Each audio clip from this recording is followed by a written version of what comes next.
ባለራዕይ ብለን ስሙን ስንጠራ መስራች ባለራዕይ ብለን ስናወራ ስራውና ስሙ እጅግ ተለያይቶ በማያውቀው እርሻ ራሱን አስገብቶ ያልተላከበትን መልእክት ሊያመጣ በሪያል ያዝ ብሎት ከእጁ ሲወጣ ማረሻው ከአፈር ያልተገናኘለት ይህን አይነቱ ነው ጥሪ የሌለበት።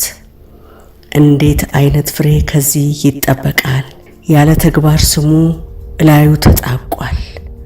አይ ገበሬ አይ አራሹ በሬ በማሳደድ ሲጠፋ ድራሹ ያጠለቀው ጫማ ከእግሩ ላይ ወልቆ የእርሱ ባልሆነ እርሻ ጭቃ ተጨማልቆ የራሱ ሳይበቃው ሌላውን ሊያቦካ ገበሬ ነኝ እኔ እያለ ሲመካ በሬው በሩጫው አድኑኝ እያለ መሬቱም ማራሹን አላውቀውም አለ። በሬም ማይጎዳ መሬቱም ይታረስ ጥሪው ለተጠራው ልቀቅለት ይድረስ። ፍሬ ሳታፈራ ስም ብቻ ቢጠራ ገንዘብ ቢሰበሰብ ቢደረደር ጉራ አረተው አይጠቅምም ኋላ ያስጠይቃል። የምድር ቆይታ በድንገት ያበቃል። በሬዎች ጠምጄ እርሻ ሜዳ ነበርኩ ብለህ ብታወራ ደሞዝ የሌለበት ይሄ ነው ኪሳራ። ተጠንቅቀ ስራ ወገኔ ተጠንቅቀ ስራ።